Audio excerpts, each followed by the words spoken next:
Movie की शुरुआत में हम देखते हैं कि एक आदिवासी चट्टान पर कुछ बना रहा था और तभी उसके पीछे से एक आदमी आता है और उसको मार डालता है। तभी हम अगले सीन में देखते हैं कुछ दोस्तों को जो कि पुरानी चीजों को खोजा करते थे और एमा को अपने अंकल से पता चला था कि एक काफी पुरानी पहाड़ी पर कुछ पेंटिंग्स बनी हुई हैं और वो उसी पहाड़ी को ढूंढने के लिए निकले होते हैं। कुछ देर बाद वो उसी पहाड़ी को ढूंढ लेते हैं जिसकी बातें एमा के अंकल किया करते थे। ये वहाँ पर पहुँचते हैं और सब लोग काफी ज्यादा एक्साइटेड होते हैं। तभी वो सब अपनी कार से उतरती हैं और पहाड़ी के ऊपर चढ़ने लगती हैं क्योंकि वो उन पेंटिंग्स को देखना चाहते थे। तभी सिड मेल को आवाज देता है पर मेल उससे कहती कि ऊपर आ जाओ। वो सब लोग जल्दी जल्दी गुफा से होते हुए पेंटिंग्स की तरफ जाना चाहते थे। तभी वहाँ पर क्रिस रुक जाती है और एमा को आवाज देने लगती है, लेकिन एमा को काफी ज्यादा डर लग रहा था। लेकिन क्रिस एमा को अपने साथ लेकर आती है। दूसरी तरफ एमा और क्रिस के दोस्त काफी ज्यादा आगे जा चुके थे, लेकिन तभी एमा की सांसें बहुत तेज हो जाती है क्योंकि एमा को गुफा के अंदर काफी घुटन हो रही थी, इसीलिए एमा को चक्कर आने लगती है। इस वजह से एमा का हाथ दीवार पर लग जाता है जिससे कि एमा का थोड़ा सा खून निकलकर जमीन पर गिर जाता है और एमा यहीं पर गिर जाती है। ये सब देख क्रिस हेल्प के लिए डेस को आवाज देती है और कुछ देर बाद वो उसे गुफा से बाहर ले जाती हैं और सब उसको देखने लगते हैं। लेकिन तभी विल क्रिस को मेड किट देता है और मेल भी विल से उसकी हेल्प करने के लिए बोलती है। जब एमा खड़ी हो जाती है तो डेस सबसे एक बात कहता है कि एमा गाड़ी लेकर चट्टान के ऊपर से जाएगी और बाकी सब लोग गुफा से होते हुए पेंटिंग्स की तरफ बढ़ेंगे। बाकी सब भी इस बात से खुश थे।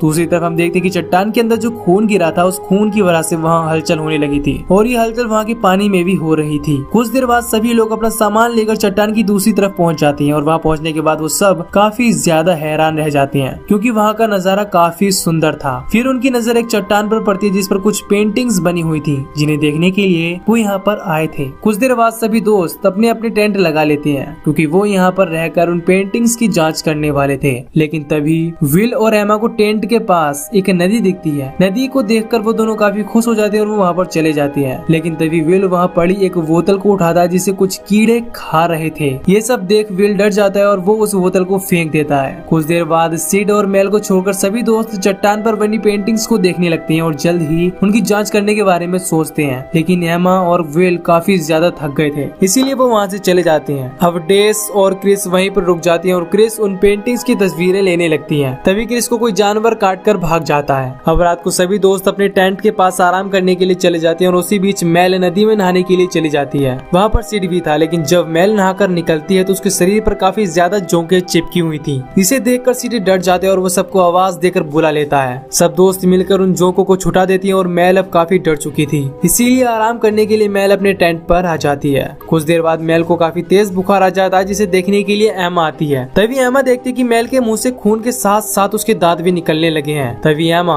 सिड को आवाज देती है और कहती है कि जाओ डेस को बुला कर लाओ क्योंकि अब मेल की हालत काफी ज्यादा खराब हो चुकी है। एमा मेल से कहती है कि तुम आराम करो। दूसरी तरफ डैश सिड से कह रहा था कि जोंके जहरीली नहीं होती, उसे पानी की वजह से थोड़ा बहुत बुखार होगा और मैं इसके लिए पेंटिंग्स की जांच छोड़कर नहीं जा सकता। ये सुनकर एमा उसे समझाने के लिए बाहर आती है और डैश अब मेल को देखने के लिए चला जाता है। डैश उसे देखने के लिए बाहर आ जाता है और सबसे पूछता है कि यहाँ आसपास के टाउन के बारे में किसी को पता है। सिड कहता है कि मुझे पता है और ये सुनने के बाद डैश कहता है कि अगर तुम यहाँ से अभी निकले तो कल सुबह तक वहाँ पर पहुँच जाओगे और मैं यहाँ रुककर अपनी जाँच भी पूरी कर लूंगा। इसके बाद डैश मेल को उठाकर गाड़ी में रखता है तो देखता है कि गाड़ी के टायर उन छोटे छोटे कीड़ों ने खा लिए थे। इसके बाद डैश दोबारा से मेल को टेंट की तरफ ले जाता है और उसे आराम करने के लिए लेटा देता है। अब मेल के दांतों में कुछ निकलने लगा था। अगली सुबह हम देखते कि सब अपना सामान पैक कर रहे थे, लेकिन तभी क्रिस मेल को देखती है और उसकी तरफ धीरे धीरे बढ़ने लगती है। मेल किसी जानवर को खा रही थी और जैसे ही क्रिस उस पर हाथ रखती है तो मेल अपना चेहरा घुमाती है और क्रिस ये देख कर डर जाती है। तभी मेल क्रिस को हटाकर एक लंबी छलांग लगाती है और सिड को पकड़ लेती है। सभी मेल को इस तरह से देखकर डर गए थे। तभी डैश आग से मेल को डराता है जिसके बाद वो वहाँ से भाग जाती है, लेकिन सिड का एक हाथ उसने काट लिया था।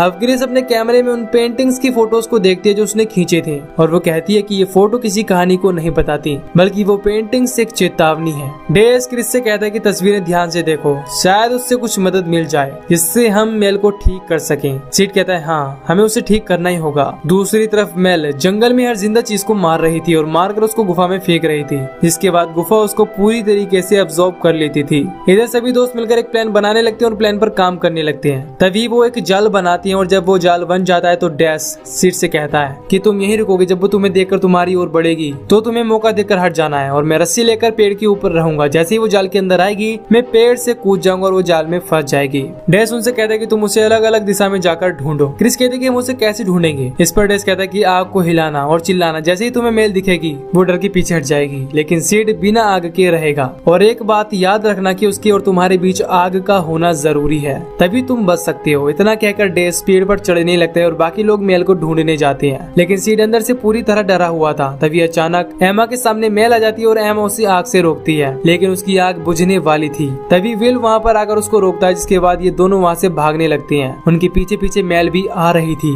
जिसकी नजर सिड पर पड़ती है और वो सिड की तरफ जाने लगती है। जैसे ही वो सिड को पकड़ने वाली थी वैसे ही वो जाल में फंस जाती है और वो जाल को फाड़ने की कोशिश करने लगती है। वो जाल को फाड़ भी देती है, जिसके बाद वो विल को काट लेती है और डैश के पीछे लग जाती है। इधर एमा विल के लिए रुक जाती है और उसकी मदद करने लगती है। दूसरी तरफ क्रिस देखते कि मेल भाग गई है और डैश पानी में छिपकर बच गया है। इसके बाद वो पानी से निकलकर खुद को चेक करता है कि कहीं उस पर भी जोंक ना चिपक गई हो, लेकिन सब कुछ सही था। और रात को सभी दोस्त बैठकर इसी बारे में सोचने लगते हैं। तभी यहाँ पर अचानक से मेल आ जाती है और बिल की बॉडी को खाने लगती है। वो उसे अपने साथ ले जाती है और उसका आधा हिस्सा गुफा में फेंक देती है। अब अचानक यहाँ पर डेस की तबीयत खराब हो रही थी। उन्हें लगता है कि ये सब पानी की वजह से हो रहा है। तभी क्रिस पूछता है कि अब हम क्या करें। सिड कहता है कि हमें इसे मारना होगा। ये सुनकर एमा डर जाती है। सिड समझाता है कि अगर हमने इसे नहीं मारा तो ये भी मेल की तरह बन जाएगा, हमें इसे मारना ही होगा। ये सभी एक गेम खेलकर फैसला करते हैं कि उसे मारने का काम कौन करेगा। अब एमा यहाँ पर हार जाती है, जिसके बाद सिड एमा को एक चाकू देता है और मारने को बोलता है। एमा डैश को मारने की कोशिश करती है पर वो ऐसा नहीं कर पाती, जिसके बाद वो एक पत्थर उठाकर डैश को सर पर मार देती है। अब ये सभी धीरे धीरे गाड़ी की तरफ बढ़ते हैं ताकि गाड़ी से कोई हथियार मिल सके, लेकिन तभी उनके सामने मेल आ जाती है, जिसे देखकर सिड डर जाता है और मेल उसे काट लेती है। इसके बाद मेल एमा के पीछे भागती है। दूसरी तरफ क्रिस गाड़ी तक पहुंच गई थी